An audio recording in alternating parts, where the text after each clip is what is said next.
building is lost from a townscape, memories of its existence continue to resonate long after its physical loss. Buildings are not mere stones and mortar, not even their elaborate decoration. They are active material spaces. They can be subject of much debate and sometimes designed to make multivalent statements. They are shaped by the individuals who build them and the communities who interact with them, as well as influencing those who live and work in and around them.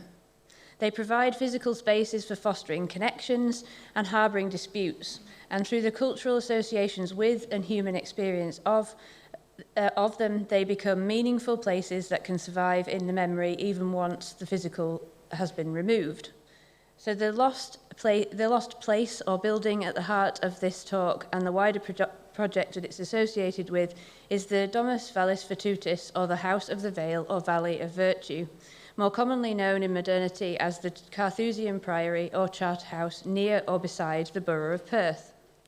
The Perth Charterhouse Project is not a solo affair, and I'm speaking today on behalf of the collaborators of the project listed on this slide, and as a historian rather than an archaeologist, so I'm certainly feeling a little like a fish out of water, and I hope you'll forgive an interloper. However, the project has finally reached the stage of being able to undertake and report back upon GPR scanning as part of the next vital step in its progress. The scanning took place in September 2024 and the AOC's report was produced in March 2025, after which we held a community conversation with the residents of the scanning area and other stakeholders. So we now want to share our in-progress findings with this in this important forum. Prior to exploring the details of the specific piece of work and in some of the intriguing anomalies in the survey about which we're most excited, I'll first provide some context about the project and the lost building upon which it focuses. On the 1st of July 1914, a monument was raised by the Historic Sites Committee of Perth to commemorate the Carthusian Charterhouse as part of a concerted effort by the Town Council to recognise and mark some of the town's lost historic buildings. As with all the monastic and houses and mendicant friaries in the vicinity of Perth, these Catholic institutions were targeted during the height of the Reformation, and there are no known above-ground remains, certainly not on the site, for the Carthusian house. Subsequently, most of Perth's medieval buildings have been lost to the ravages of time, with a few notable exceptions, such as the parish church of St John's. The choice of the Charterhouse in Perth, when so much of the medieval built heritage has been lost, emerged as the focus for the project for several reasons. It was the only Carthusian house to have been founded in Scotland. It was founded by James I, King of Scots, and his wife Joan Beaufort as a mausoleum, and as a historian with a keen interest and research specialisms in kingship, ceremony, death practices and ritual, this was where my own initial expertise and fascination in the project came from. Being founded in the 15th century, its licence was received in the late 1420s. It was also the latest royal monastic foundation of this scale to be built in Scotland.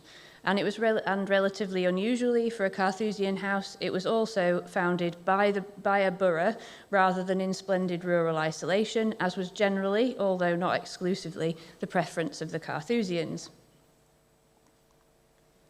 Its founding at Perth in an era when most religious patronage had moved away from large-scale monastic foundations, even for royalty in Scotland, was particularly intriguing. It was a physical emblem of the significance and prominence of Perth in the late 14th and 15th centuries that has to a large extent been forgotten and or at least underestimated in the present. James I also died before the institution was complete, murdered in 1437 at the Blackfriars Priory at Perth, where he had royal lodgings. The archival research that I've been undertaking uncovered that while there was some continued royal interest in the foundation, the people of Perth and its surrounding environment, the nobles, borough elites and craftsmen, invested heavily in the potency of the prayers of the Carthusians. So while other religious orders were increasingly treated with cynicism and much proactive pious patronage went to other foundations, such as chantry chapels and universities in the same period, Why then was the Carthusian order one that royalty and the people more generally sought to invest? Like most regular orders of monks, the Carthusians had declined in popularity in the 13th century, but their austerity and reputation as spiritual intercessors won new supporters in the late 14th and 15th centuries, especially among the military elite of France and England, with whom James I had significant interactions. James I was captured aged 12 in 1406 when travelling to France for protection and was then a prisoner in England until 1424. As a guest of Henry V, left on the slide, James would have seen the English king's Charterhouse at Sheen, which is depicted in a 16th century sketch on the slide. Moreover, James's wife, Joan Beaufort, was niece to Thomas Beaufort, Earl of Dorset, who founded Mount Grace Priory in Yorkshire and was buried there in 1429, and we'll return to that particular house shortly. The idea of founding a Carthusian house with the express purpose of burial within the church was one which was increasingly coming to the fore in this period of revitalised popularity for the order as well. For example, in 1371, Sir Walter Manny founded a Charterhouse on the edge of London and was buried before the altar in a tomb that was designed, according to Julian Luxford, in a style that resembled a shrine. Moreover, at Champmall-de-Dijon in Burgundy, a Carthusian priory was established by Philip the Bold and his wife Margaret of Flanders as a mausoleum for their ducal house. These two mausoleums were also notably in much closer proximity to urban environments, as was the case for Perth. Consequently, upon their return to Scotland in 1424, there was much inspiration for the young royal couple to draw upon when making this particular royal statement through investing in such a foundation for their mausoleum. A renewed appeal of the Carthusians was rooted in their austere lifestyle of largely solo contemplation, and Carthusian monasteries were designed to facilitate the isolated life of collective hermits that was prescribed by the rule of the order devised by St. Bruno, as can be seen on the plan of the Charterhouse at Clermont in France. I thought my crosses were going to come up one by one, so I'm going to have to point at it. So in the top, it'll be your left, top left corner, that's to indicate each monk lived in a separate house with its own garden and all facilities needed to support him. The church, which is the central cross, was one of the few places where the monks would come together regularly. The other places that they would come together regularly would be the chapter house and the refectory, although it's important to note that these were used rarely in comparison to other monastic houses, and they would likely have only come together in a group once a week, if that. A high wall in some cases with watchtowers, as marked at the bottom corner here, enclosed the community and separated it from the world beyond, so little of the main complex was visible from outside. And a single gatehouse, which is here marked on the, so it'll be your right, near the top. Sorry. A single gatehouse controlled access to the monastic precinct. Service buildings and guest facilities were located in the outer court to ensure that the noise, bustle and contamination of daily life did not disturb the monks. At Perth, this outer court would have been one of a number of buffer zones between the seclusion of the Great Cloister and the noise and the traffic of the borough and the artery road that entered the south gate near where it was founded. Lacking above ground remains for the Charterhouse at Perth, exploration of the documentary evidence and contemporary comparators has proven very useful in determining what the Charterhouse at Perth might have looked like. It also assisted in confirming Mary Vacheur Black's comments that the size of the precinct has been significantly underestimated, and further refuting presumptions that the King James VI hospital site, which is part of the area now, marked the extent of that former precinct. There must be great caution taken in identifying one site alone as an exemplar, but significant evidence supports looking at Mount Grace Priory in Yorkshire as a model for the house at Perth. In addition to connections between its key patrons, as noted earlier, Mount Grace's founder was Joan Beaufort's uncle. Members of the monastic community at Mount Grace were put in a position to influence the design of the house at Perth. In addition to the prior of Mount Grace, Thomas Lockrington, assessing the site and endowments for Perth in 1429, the monk who accompanied him, Brother Dan Bryce, also became a monk of Perth. We know this because he was described as such in the Scottish Exchequer Rolls about 4 or 5 years later in 1434-5, when he received 100 nobles directly from the Scottish Crown for his services. So he would have been able to continue the influence of the design as it was being constructed. As you can see, at Mount Grace, the complex had a lot of the same features of the Claremont diagram I showed you previously, with the monastic church at its centre. Carthusian churches were usually relatively small, as the communities were intended to be small. Perth's founding licence stated that it was to house 13 monks, 12 monks plus the prior. Although as many as 15 monks living there at its height is definitely something that we've identified through the documentary evidence. And generally the lay public were not given access to this church. Where lay people had access, they were rigorously and structurally separated from the monks, usually so that they were in no way visible, as explored in relation to both the London Charterhouse by Breedon and Gorman and Champmall by Lindquist. Mount Grace's church reflects that small scale but rich appearance.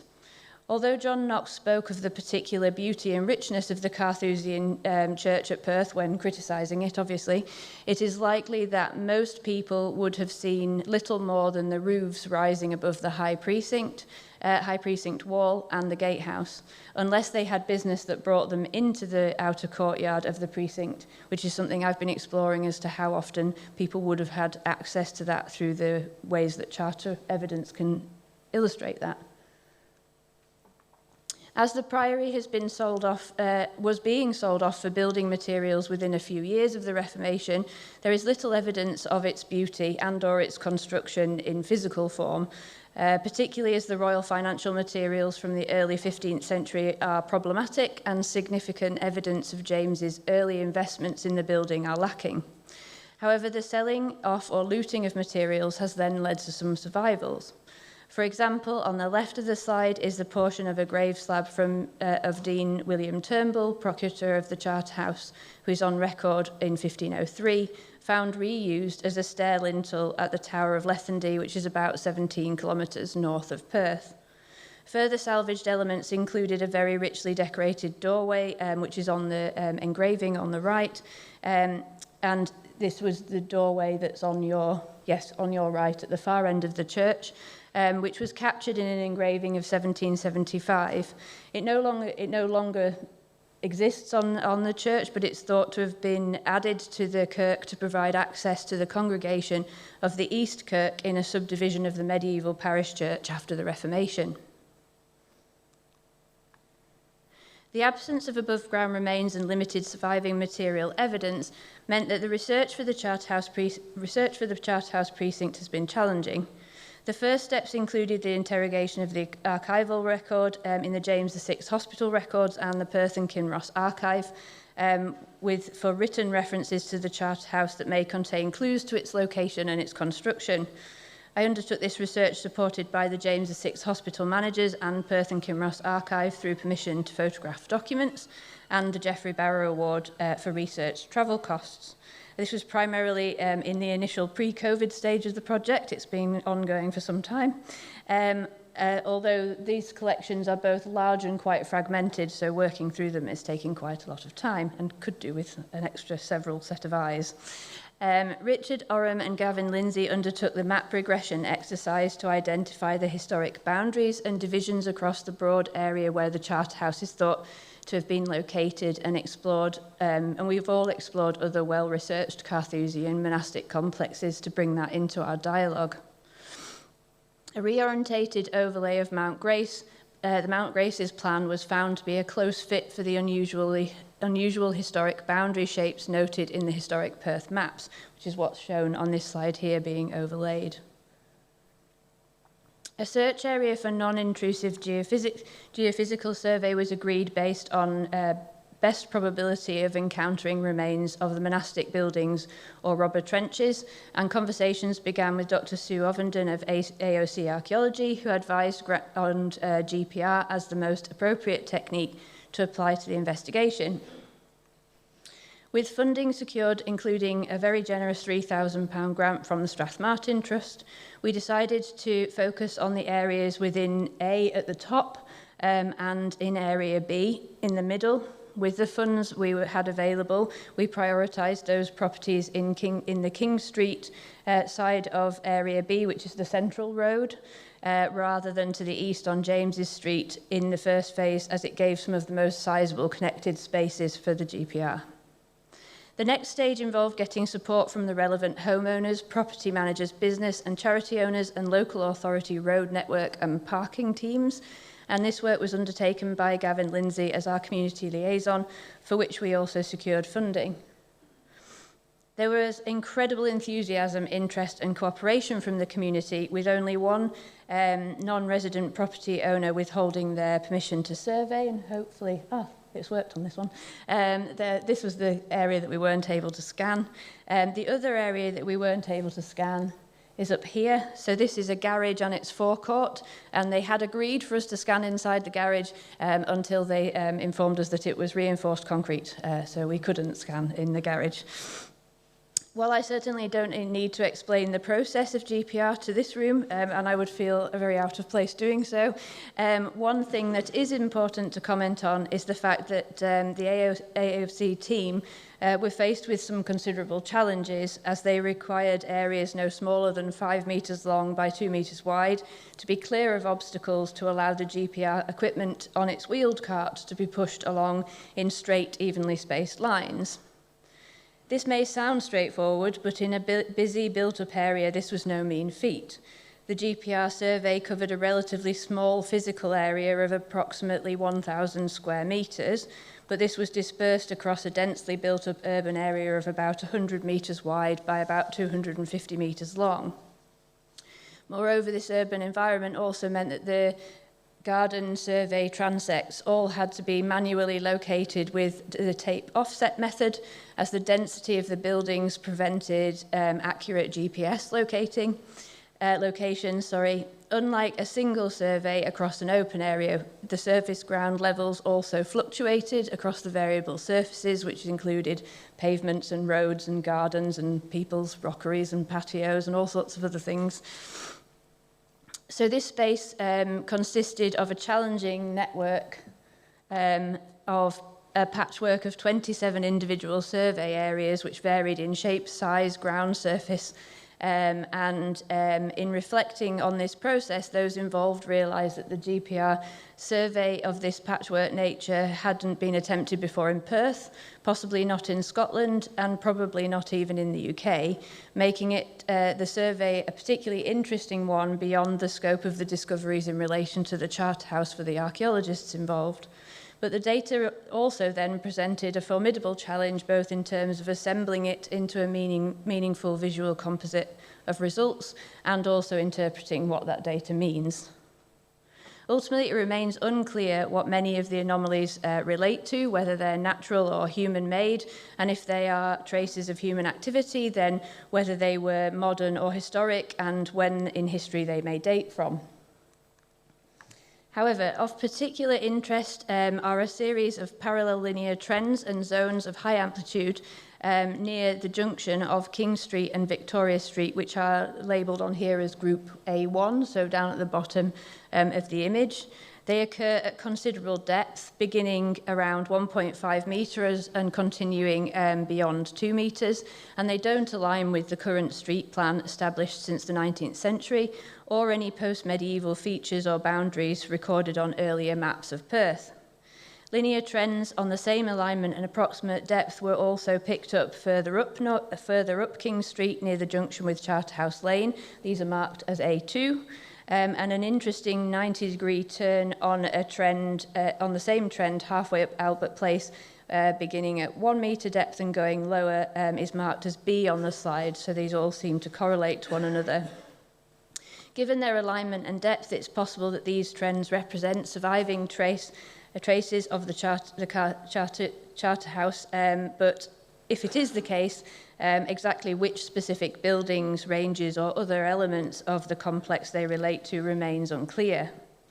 Moving up to the James VI Hospital area, which is the top area of the diagram here with the sort of H-shaped building, that's the James VI Hospital. The survey has produced a series of high amplitude linear trends and zones, particularly around where it's marked F on the diagram, that complement and add greater clarity to geophysical resistance responses recorded here in 1995. The anomalies marked F could relate to the buildings arranged around the priory's outer court. At Mount Grace, this comprises of a guest house, stables, stores, granary and grain processing.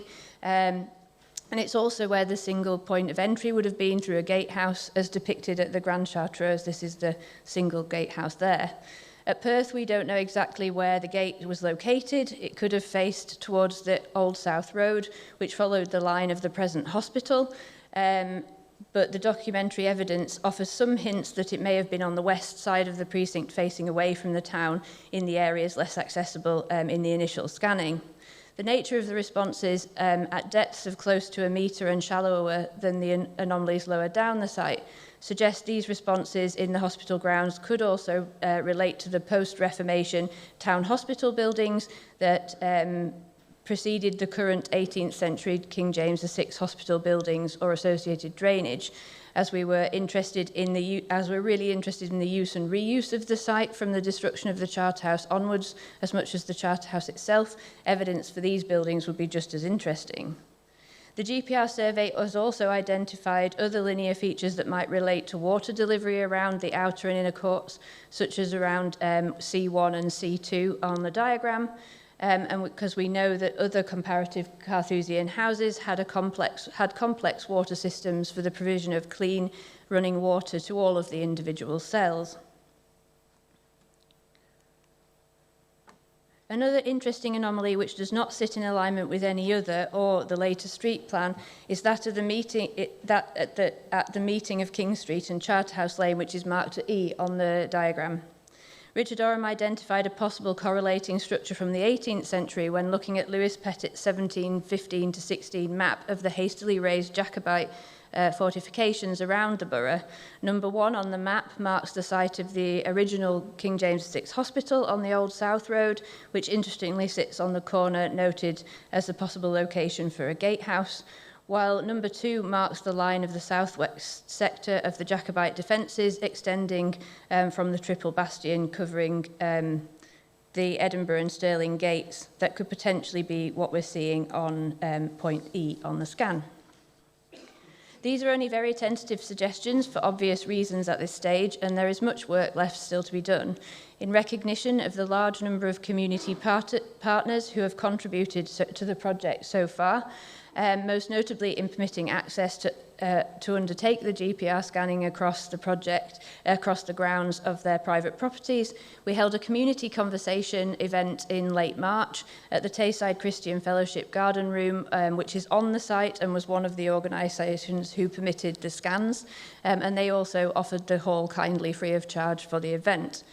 And with the kind support also of the Society of Antiquaries of Scotland, as Jeff Sanders came along in person and was wonderful at helping with providing support throughout the day. So thank you very much for that, Jeff. At the event, local residents and stakeholders were invited to find out about the results, learn more about the Carthusian monastery, including a selection of original documents being displayed, which were drawn from an earlier collaborative exhibition that I worked on with the Culture Perth and Kinross Archive in 2022, and we explored where the Charterhouse Project could go next through a roundtable discussion and via anonymous feedback forms to rate priorities suggest ideas. Just as when The Historic Sites Committee of Perth raised the monument to the Charterhouse in 1914 with the express purpose of generating interest in the people of Perth about their own past and to attract visitors to the town. The focus on making locations and venues more attractive to visitors, both local and incoming, and the economic and cultural benefits that accompany such are central to local, regional and national bodies of 21st century Scotland and have underpinned major recent projects such as the new Perth Museum. Beyond these revitalising qualities, however, generating meaningful interactions with the past also offers a mean of engaging people, particularly local people, in the present, with genuinely transformative potential in the terms of the community over a longer term, as we were hearing from the wonderful student presentations earlier on today. From the outset, the Perth Charterhouse Project sought to make meaningful contributions across all of these potential benefits of rekindling connections with the past within and beyond Perth. As we move forward, we are keen to draw on community-based participatory research and public history approaches where activities, priorities and objectives are co-created and community-driven and put these at the heart of the project moving forward. The community conversation event provided an essential step in this process and a think tank opportunity for the team, partners and wider community to meet, share ideas and steer the project onto its next directions. We are currently in the process of digesting the data about the community's identified priorities and working towards arranging a second stakeholder community meeting to work on the next steps of the journey. So please do watch this space. Based on an advert for today's talk, I've already had an interesting inquiry with some potentially fascinating info from a fellow of the Society of Antiquaries unable to make it today. So if anyone else has any comments or questions that they'd like to raise, I'm very happy to hear them. And also, if anybody else would be interested in getting involved, please do get in touch with us. We'd love to hear from you. Thank you very much.